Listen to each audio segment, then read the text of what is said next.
물음표와 느낌표라는 제목으로 은혜를 나누겠습니다. 여러분, 연어 아시죠? 연어 하면 혹시 떠오르는 거 있습니까? 초밥. 예, 좋아요. 예. 우리 중고등부 학생들 점심을 제대로 못 먹었습니다. 좀 많이 후원해 주시기 바랍니다. 예. 예. 초밥이 탁 떠오르죠. 또 뭐가 떠오릅니까? 연어하면 뭐 싱싱한 횟감 뭐 이런 것들 뭐 먹는 쪽으로만 자꾸 갑니다만, 어쨌든 연어하면 우리가 그런 것이 떠오릅니다. 저는 연어하면 탁 떠오르는 게 바로 저 스크린에 보이는 것처럼 강을 거슬러 오르고 폭포조차도 막 거슬러 올라가려고 하는 그 생동감 넘치는 연어, 그 연어가 생각이 나고 떠오릅니다. 연어는 강에서 태어나 바다로 가서 살다가 성체가 되면 다시 강을 거슬러 올라와 상류에서 알을 낳는 회유성 어종입니다. 그러다 보니 알을 낳기 위해 더 넓은 바다에서 자기가 태어났던 강으로 거스르고 거슬러서 강 상류까지 오게 되는 것이죠. 여러분들도 몇 번씩은 아마 보셨을 것입니다. 저렇게 연어가 강을 거슬러 올라가는 영상 말입니다.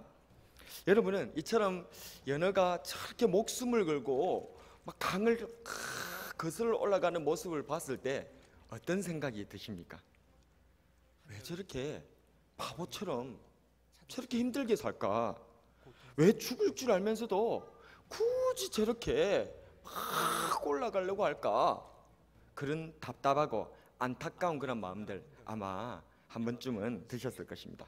그런데 말입니다, 우리가 저 연어의 강을 거슬러 올라가는 저 바보 같고 힘든 모습을 안타까워하면서도 한편으로 우리 마음속에 저 연어의 저 강을 거슬러 올라가는, 목숨을 걸고 올라가는 저 모습 속에서 뭔가 숭고한 존경심이라든지 그러한 생명에 아주 깊이 있는 그러한 머리가 숙여지는 그런 마음들 혹시 든 적 없으십니까?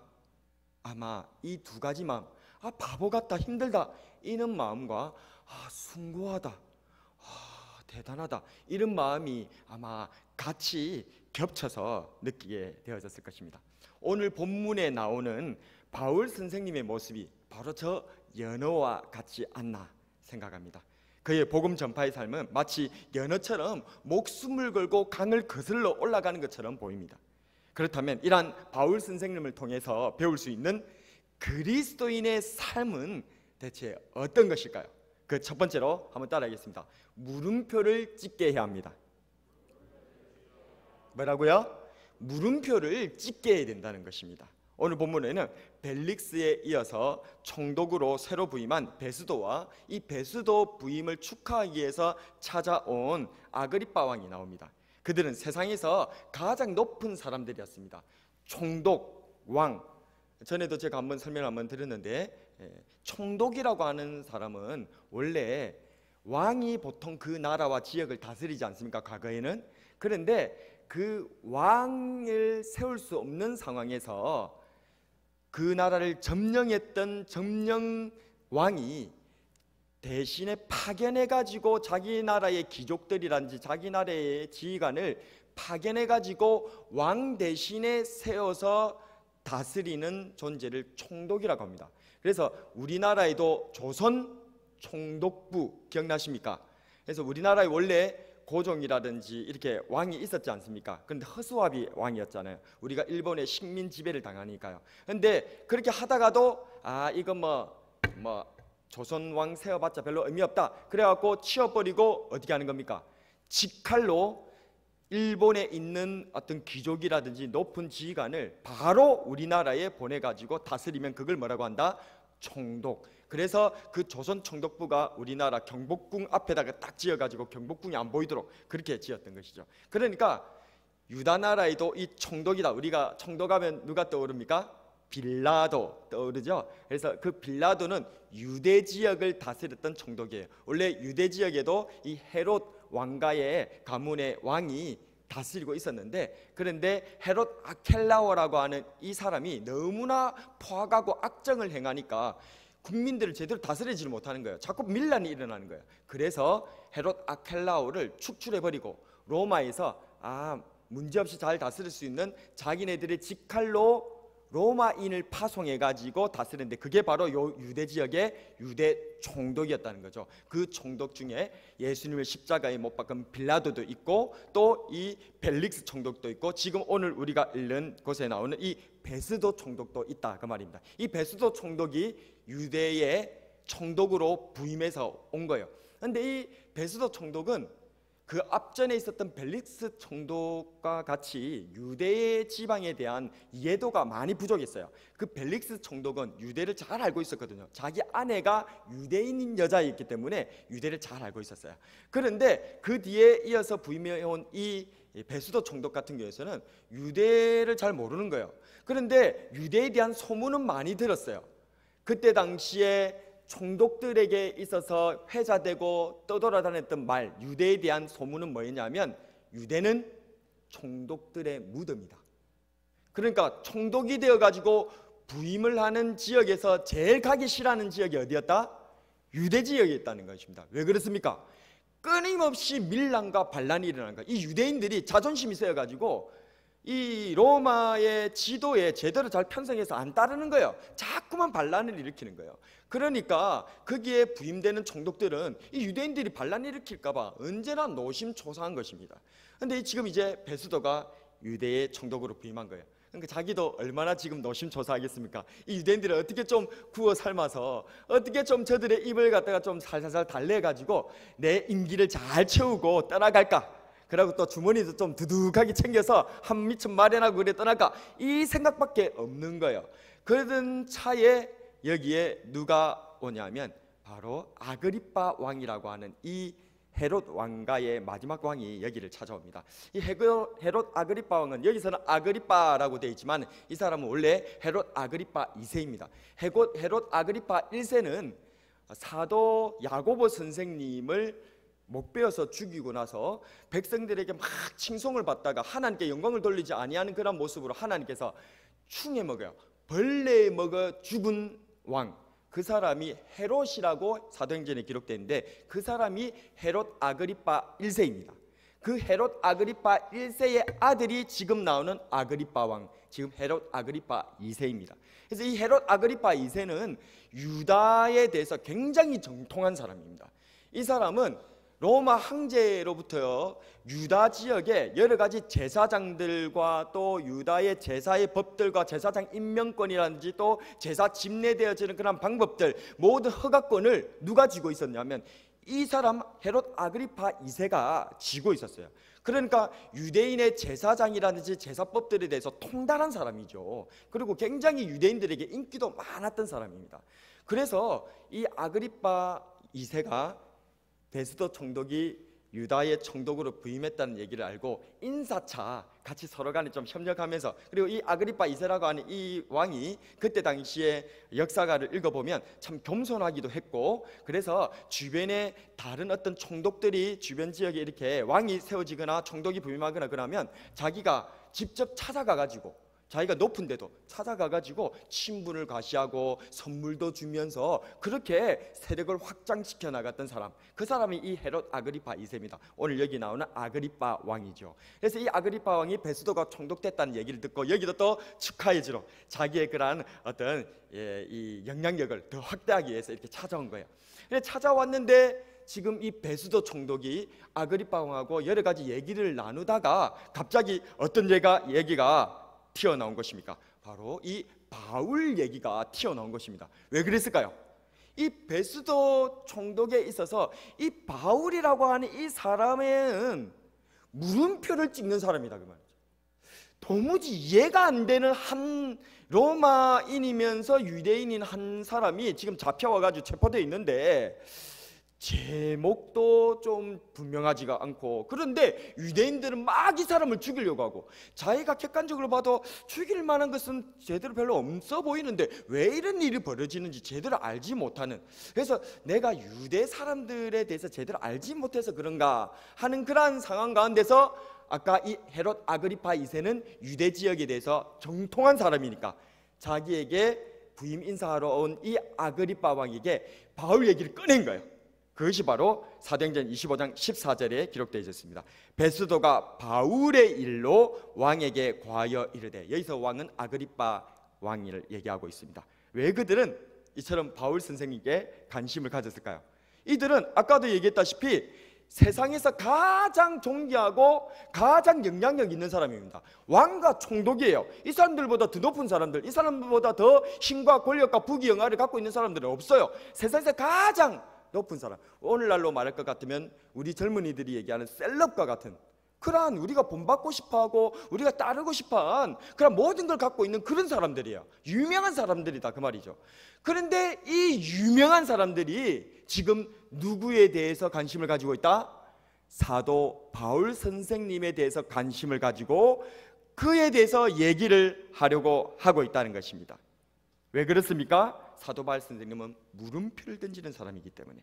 유대인들에게 물음표를 던졌고 이방인들에게 물음표를 던졌고, 이제는 가장 높은 사람들인 왕과 총독들에게도 물음표를 찍도록 하는 사람, 그 사람이 바로 사도 바울 선생님이었다는 거죠. 그래서 이 사도 바울 선생님에게 이 묻고 있는 이 베스도와 아그리빠 왕, 이 사람들이 사도 바울 선생님에게 주목하고 계속해서 어떻게 됐는지 큰 관심을 가지고 있죠. 그래서 22절에 보면 25장 22절에 보면 아그리빠가 베스도에게 이르되, 나도 이 사람의 말을 듣고자 하노라. 베스도가 이르되, 내일 들으시리다 하더라. 아멘. 지금 베스도 총독이 사도 바울 선생님에 대해서 얘기를 끄집어내니까 그 얘기를 아그리빠 왕이 딱 들어보니까 혹한 거예요. 관심이 가는 거예요. 물음표가 찍히고 굉장히 궁금하다 그 말이죠. 그래서 나도 그 바울이라고 하는 이 사람 얘기를 한번 들어보고 싶다, 이렇게 하면서 지금 이 총독과 왕이 바울 선생님에게 주목하고 있는 장면이죠. 이처럼 사도 바울 선생님이 알지 못하는 사이 저 높은 사람들 사이에서도 바울 선생님은 이미 유명인이, 셀럽이 되어 있었다는 것이죠. 그들에게 있어서 바울 선생님은 물음표를 던지는 사람입니다. 유대인이면서 로마인이며 동족을 도우려고 하지만은 도리어 동족에게 죽임의 위협을 당하고 있고, 무죄이지만 당돌하게 가이사에게 호소를 하는 별난 지식인, 자기가 가지고 있는 지식과 자기의 태어난 여러 가지 가지고 있는 것으로 인하여서 얼마든지 편하게 떵떵거리면서 먹고 살 수 있는데 그것을 다 벗어 던져버리고 위기를 당하고 위협을 당하면서 자꾸만 문제를 일으키고 살아가는 별난 사람, 물음표를 찍게 하는 한 젊은이, 바로 그들에게 비춰지는 사도 바울 선생님은 이렇게 물음표를 찍고 있더라는 것입니다. 여러분들은 어떻습니까? 나는 주변 사람들에게 물음표를 찍고 있습니까? 고난 가운데서도 당신은 어떻게 그렇게 웃을 수 있나요? 다른 사람들의 고통에 당신도 그래 지금 힘든데 어떻게 같이 울어줄 수가 있나요? 깊은 슬픔 속에서도 당신은 어떻게 절망하지 않고 희망을 얘기할 수 있나요? 어떻게 사랑하는 사람이, 가족이 죽었는데도 당신은 이렇게 천국에 대해서 희망을 얘기할 수 있나요? 물음표를 던지는 저와 여러분 되기를 바랍니다. 그리스도인은 물음표를 던지는 사람이에요. 물음표를 던진다는 말을 무엇으로 표현할 수 있냐면 바로 세상에서 핍박을 받는다는 것입니다. 사람들은요, 자기와 똑같지 않으면 공격해요. 사람들은 자기와 다른 사람들을 두고 볼 수가 없는 거예요. 좋은 의미로는 뭔가 이 사람이 지금 뭔가 잘 모르고 있구나, 가르치려고 가만히 내두지 않고요. 나쁜 의미로는 공격하고 무너뜨리고 너의 잘못을 갖다가 드러내게 하기 위해서 그렇게 가만히 두지 않습니다. 그래서 자기와 다른 그런 모습들을 가지고 있는 우리 그리스도인에게 물음표를 찍는다라고 하는 뜻은 세상에서 핍박을 받는다라는 것과 같은 의미라는 것입니다. 여러분들은 혹시 핍박 당하고 있습니까? 예수님 믿는 것으로, 신앙생활하는 것으로 뭔가 어려움을 당하고 계십니까? 그러면 잘하고 계시는 것입니다. 여러분들을 응원합니다. 하나님께서 여러분들의 편인 줄로 믿습니다. 두 번째로 바울 선생님을 통해서 배울 수 있는 그리스도인의 삶은 무엇입니까? 물음표만 찍어서는 안 돼요. 자꾸만 의문만 제기해서는 안 됩니다. 그 의문을 제기하는 것이 시작점이라면, 그래서 그 의문 때문에 우리를 주목하게 됐다면 이제 우리는 그 다음에 한번 따라하겠습니다. 느낌표를 찍게 해야 합니다. 뭘 찍게 해줘야 된다고요? 느낌표를 찍게 해줘야 된다는 것입니다. 느낌표를 찍게 해주는 저와 여러분 되시길 바랍니다. 옆에 사람한테 얘기합시다. 물음표를 찍게 하고 느낌표를 찍어줍시다. 아멘. 아그리빠 왕에게 바울 선생님에 대해 소개한 베스도 총독의 말이 끝나자 26장에서는 바울 선생님의 전도 연설이 시작됩니다. 먼저 아그리빠 왕에게 유대에 당신이 정말 정통한 사람이라고 먼저 존경을 표한 후에 자신이 유대인들 중에서 가장 엄격한 지파였던 바로 바리새파였다는 사실을 얘기합니다. 왜냐하면 이 아그리빠 왕은 유다에 대해서 정통했기 때문에 바리새인들이 대체 어떤 사람인지, 신앙 때문에 성경 하나 그거 지키는 거 그걸로 인해서 목숨을 거는 사람들이라는 거 그걸 알고 있거든요. 그런데 바로 그 유대인들 중에서도 가장 엄격한 유대인이라고 하는 그 바리새파, 제가 바로 그 바리새파였습니다 라고 밝힌 것입니다. 그런 자기가 바리새파 사람이었기 때문에 자기도 예수님 믿는 사람들, 교회들을 잔멸하기 위해서 그 누구보다도 앞장서서 대제사장에게 조서까지 받아가지고 저 다메섹에서 피하여 있는 외국까지 도망가 있는 예수쟁이들을 잡아 족치기 위하여서 제가 그렇게 열심히 특심에 있었던 사람인데, 그런 자기가 다메섹으로 가는 도상에서 밝은 빛 가운데서 한 음성을 들었고, 그 음성은 바로 부활하신 예수님의 음성이었다는 겁니다. 할렐루야. 자기도 믿을 수가 없었다는 거예요. 자기도 그것을 납득할 수가 없었는데 자기에게 그렇게 광명 가운데 음성으로 나타나신 그분이 부활하신 예수님이라는 사실을 도무지 부정할 수 없는 그 순간, 자기는 예수님 잡아 죽이는 도살자에서 예수님의 복음을 전파하는 사도로 180도로 인생이 바뀌어졌다는 거예요. 그리고 예수님께서는 지금도 부활하셔서 우리 가운데 역사하고 있고, 나를 그래서 그 부활하신 예수님께서 복음을 전파하는 사도로, 이방의 복음을 전파하는 이방의 사도로 불렀고 그렇게 복음을 전파하고 있다라고 전했던 것입니다. 이 얘기를 이렇게 전하니까 더 이상 베스도 총독이 듣지 못하고 크게 소리를 칩니다. 24절에 보면 바울아, 네가 미쳤도다. 네 많은 학문이 너를 미치게 하는도다.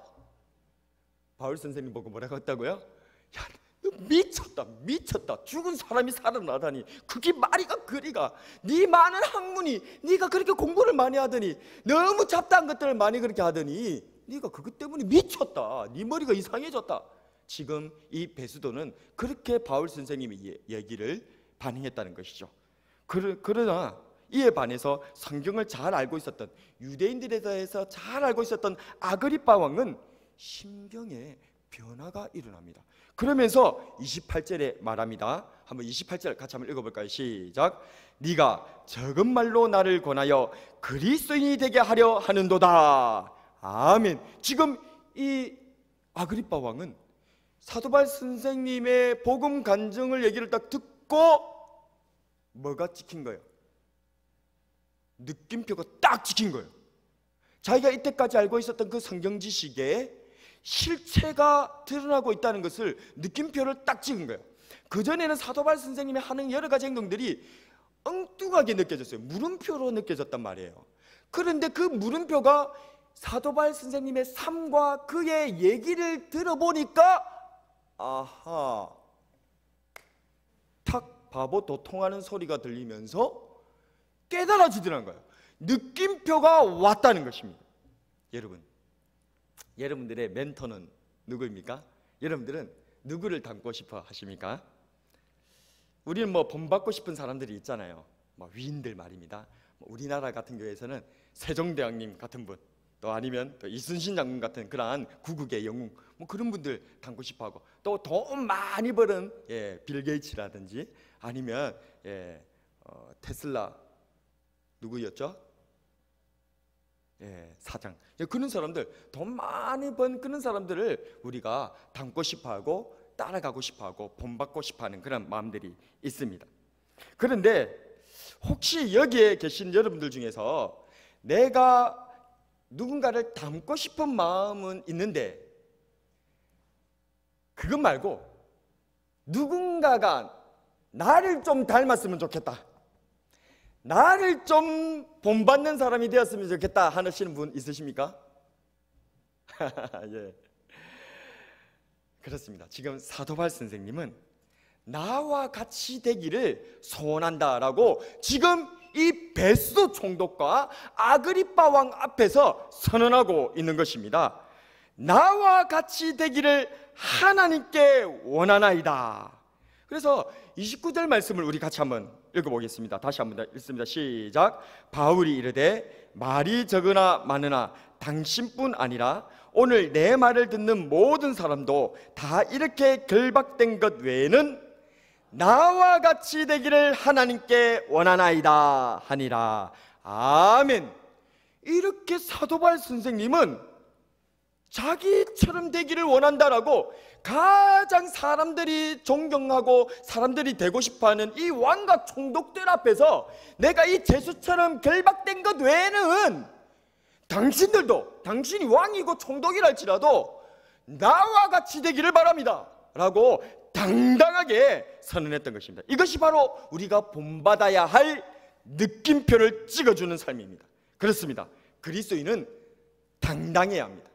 어깨를 딱 펴고 사람들로 하여금 느낌표를 찍게 하는 그런 당당함이 있는 그리스도인이 되는 저와 여러분 되시기를 축복합니다. 그런데 이렇게 당당하게 하는, 우리가 이렇게 당당한 삶을 살도록 하는 두 가지 확신이 있습니다. 어떻게 해서 우리가 이렇게 당당한 삶을 살아갈까? 느낌표를 찍어주는 사람이 될 수 있을까? 그 두 가지. 첫 번째 한번 따라하겠습니다. 하나님께서 나를 사랑하신다. 아멘?